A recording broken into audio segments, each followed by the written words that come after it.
கேக்குதா? நான் பேசுறது கேக்குதா? நான் மெதுவா தான் பேசுறேன். இருந்தாலும் கேக்குதுல்ல. ஆனா கிட்டத்தட்ட ஒரு 15,00,000 பேரு அடி வயித்துலேருந்து கத்துறாங்க. எங்கள எப்படியாவது காப்பாத்துங்கன்னு. எவன் காதுக்குமே கேட்கலையே. முக்கியமா இஸ்ரேல் ராணுவத்தோட காதுக்கு. All eyes on Rafah. Recent டைம்ஸ்ல சோசியல் மீடியா ஹிஸ்டரியிலேயே இப்படி ஒரு ட்ரெண்டிங்க எவனுமே பார்த்ததில்ல. ஆகும்.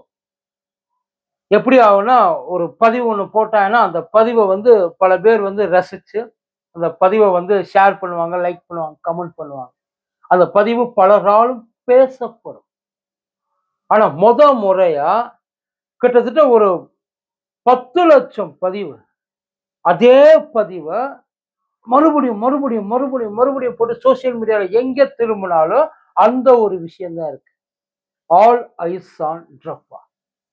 அது ஏன் இவ்வளவு பயங்கர பாப்புலர் ஆச்சுன்னா, அத ஷேர் பண்ண ஒவ்வொருத்தரும் சாதாரணமான ஆள் கிடையாது. அத்தன பேரும் அவங்க சொசைட்டில பெரிய ஆளு.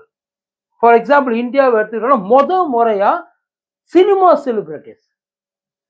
கரீனா கபூர்ல ஆரம்பிச்சு, ராஷ்மிகால ஆரம்பிச்சு, சமந்தா எவ்வளவோ பேர் அத ஷேர் பண்ணியிருக்காங்க. சில பேர் அத ஷேர் பண்ணிட்டு, அதுக்கப்புறம் அவங்களுக்கு என்ன நடந்துச்சுன்னு தெரியல. அந்த போஸ்ட் டெலீட் பண்ணிட்டாங்க. ஷேர் ஒரு ஒரு ஒரு ஃபீலிங்ல ஷேர் பண்ணாலும், பட் அவங்களுக்கு ஒரு ரியாக்ஷன் ஒண்ணு வந்திருக்கு இல்லையா? அதுல அவங்க அத டெலீட் பண்ணிட்டாங்க. இந்த ஆல் ஐஸ் ஆன் ரஃபா என்ன பெரிய விஷயம்? சிம்பிளான ஒரு விஷயம். காசா ஸ்ட்ரிப் இருக்குல்ல. இந்த காசாவே ஒரு ஸ்ட்ரிப் தான். அந்த காசா ஸ்ட்ரிப்போட ஸ்ட்ரிப் எண்டுக்கு போயிட்டாங்க. ஓடினேன் வாழ்க்கையின் எல்லை வரை அந்த மாதிரி வாழ்க்கையோட விளிம்புல எண்டுல நிக்கிறாங்க. ஒரு 15,00,000 பேர் போக இடம் இல்லாம. எட்டி குதிச்சா எகிப்து. ஆனா எகிப்து கதவை தொறக்கவே மாட்டேன்ட்டான். ஏறி போனனால மேல கரண்ட் ஷாக் வச்சிருக்கான். உன் பிரச்சனைக்குள்ள என்னை இழுக்காத. உனக்கு உசுர் இருக்க வரைக்கும் என்னால ஏதாச்சும் உதவி செய்ய முடியும்னா நான் செய்யறேன். ஆனா உள்ள மட்டும் வராது. இது எகிப்தோட ஸ்டாண்ட். அந்த ரஃபா அப்படின்றது வந்து சேஃப் ஜோன். அது வார் ஜோனே கிடையாது. Safe zone. இந்த அகதிகள் முகாம் இல்ல சொந்த நாட்டுல அகதிகள் முகாம். அது அதுல கிட்டத்தட்ட ஒரு 1,4 லட்சம் பேர் தான் இது வரைக்கும் இருந்திருக்காங்க. இந்த வார் ஸ்டார்ட் பண்றதுக்கு முன்னாடி. இந்த வார ஸ்டார்ட் பண்ணோன்னே எல்லா இடத்துலயும் தான் சுத்தி நின்னு அடிக்கிறாங்கல்ல இஸ்ரேலு. போக்கடம் இல்ல. அத்தனை பேர் நகர்ந்து இன்ஃபேக்ட் அவங்களா விரும்பி நகரல. நான் இங்க அடிக்க போறேன். இருக்காது. இருந்தா செத்து போயிரு. ஓடி போயிருன்னு சொல்லி நகர்ந்து ரஃபாவுக்கு போயிருக்காங்க. ரஃபால நாங்க அட்டாக் பண்ண மாட்டோம் அப்படின்னு சொல்லி வாக்குறுதியை கொடுத்திருக்காங்க. நாங்க அட்டாக் பண்ண மாட்டோம். ஆனா அந்த ரஃபாவுக்கு உள்ள ஹமாஸ் தீவிரவாதிகள் ஊடுருவிட்டாங்க. நல்லா தெரிஞ்சவங்க எவனும் தீவிரவாதத்துக்கு சப்போர்ட்டே பண்ணல. அதோட காட்சிகள் ட்விட்டர்ல ரிலீஸ் ஆயிருக்கு. அங்க எப்படியெல்லாம் அடி வாங்குறாங்க, என்ன மாதிரியான சிச்சுவேஷன் இருக்கு. ஒரு 5 மாச குழந்தை தலை இல்லாம முண்டமா கிடக்கு. 5 மாச குழந்தை. 45 உசுறு போயிருக்குன்றாங்க அன்னைக்கு மட்டும். இது வரைக்கும் இதுல இவங்க ஹமாஸ் வந்து இஸ்ரேலுக்குள்ள பூந்து அடிச்சதுல கிட்டத்தட்ட ஒரு 2,000 பேரும் 2,500 பேரும் செத்து போயிட்டாங்கன்றாங்க. பதிலுக்கு இஸ்ரேல் பாலஸ்தீன் அங்க உள்ள காசாவுக்குள்ள பூந்து அடிச்சது 33,000 பேர் செத்து போயிருக்காங்க. இது வரைக்கும் கணக்கு. இன்னும் வெறி அடங்கல. இது இனவெறி தான். இது ஏதோ தீவிரவாதத்துக்கு எதிரான ஒரு புனித போர்லாம் கிடையாது. அந்த இனத்துக்கு எதிரான ஒரு போர். இதுக்கு உலக நாடுகள் ஒண்ணு கூட ஒத்துழைப்பு கொடுக்கல. ஆரம்பத்துல ஒத்துழைப்பு கொடுத்துக்கிட்டு இருந்த அமெரிக்கா கூட இப்ப நீ இனிமே இவங்களை அடிச்சீன்னா உன்னோட கிரவுண்ட் அட்டாக்கிங்க்கு நான் சப்போர்ட்டே பண்ண மாட்டேன். ஏன்னா இருக்கிறது அத்தனை பேர் சிவிலியன்ஸ். ஒரு 15,00,000 பேர் அதிகபட்சம் போனா 1,000 பேர் ஹமாஸ் தீவிர அவனை எப்ப வேணாலும் அடிக்கலாம்.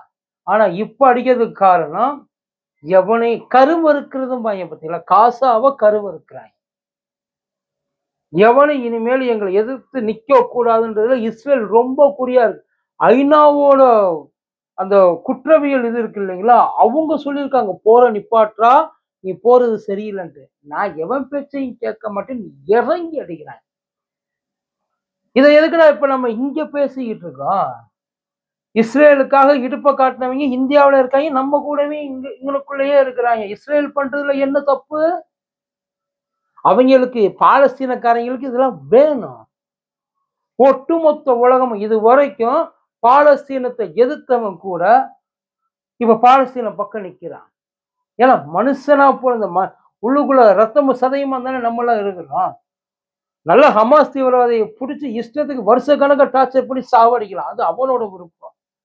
ஆனா எதுவுமே தெரியாத சில பேர் ஒண்ணும் ஏன் சாவுறோம்னு தெரியா உசுர் பயத்துல தான் சார் ஆல்ரெடி ஓடி போய் உட்கார்ந்துருக்கான். ஐயா அந்த டென்ட் சாதாரணமா இந்த ரோட்டோரமா பிளாட்ஃபார்ம்ல போட்டு உட்கார்ந்துருப்போம்ல, அவங்க கஷ்டம் என்னன்றது நமக்கு தெரியும். அவங்கெல்லாம் ஆரம்பத்துல இருந்து அப்படியே வந்து பழகுனவங்க. அவங்கள நினைச்சு நம்ம அவ்வளவு கஷ்டப்படுறோம். அவன் இருக்க வீடு சுகபோகமா இருந்து குழந்தைங்க முதற்கொண்டு அத்தனை பேரும் ஒரு டென்ட்டுக்குள்ள இப்ப போய் உட்கார்ந்துருக்காங்க. சொல்ல போனா விட்டா அவங்க அப்படியே செத்துருவாங்க. ஏன்னா அவ்வளவு பேர் ஒரு சின்ன இடத்துல உட்கார்ந்து சோத்துக்கு வழி இல்லாம, தண்ணிக்கு வழி இல்லாம, குடிக்கவும் சரி, கழுவவும் சரி. இன்ஃபெக்ஷியஸா இருக்கு. விட்டா செத்துருவாங்க. அவ்வளவுதான். அவங்க எனக்கு தெரிஞ்சு ஒரு 2, 3 வருஷம் அப்படியே அவங்களுக்குள்ளே கடந்தாங்கன்னா முடிஞ்சு தோல்வி. அதுலேருந்து அவங்கள எப்படி மீட்டு எடுக்கிறதுன்னு ட்ரை பண்ணிக்கிட்டு இருக்காங்க. அவங்க இருந்தா தானே நீங்க மீட்டு எடுப்பீங்க. எவன் இருக்கிறான்னு பார்க்குறேன் நீங்க இறங்கி இருக்காங்க. ஒட்டுமொத்த உலகமும் இஸ்ரேலுக்கு ஆப்போசிட்டா இருக்கு. இது இஸ்ரேல்ல பாலஸ்தீனத்துல நடக்குது, காசால நடக்குது, நம்ம கம்முன்னு இருக்கலாம். எல்லாருக்கும் ஒரு காலம் வரும். எல்லா காலமும் எல்லாரும் இப்படியே இருந்துட மாட்டாங்க. சந்தோஷமாவே ஒரு காலத்துல பாலஸ்தீனமும் சந்தோஷமா இருந்தது. இஸ்ரேல் இன்னைக்கு சந்தோஷமா இருக்கு. ஆனா இதோட விளைவு எவ்வளவு தூரம் இனவெறிய உள்ளுக்குள்ள இஸ்ரேலுக்குள்ள ஊடுருவப்பட்டிருக்காங்க. இவங்க தீவிரவாதத்தை அழிக்கிறேன்ற பேர்ல அவங்களோட தீராத பகைய தீர்த்துக்கிட்டு இருக்காங்க. நம்மளால அதிகமா முடிஞ்சது ப்ரே பண்ணிக்கிறது தான். வேற எதுவும்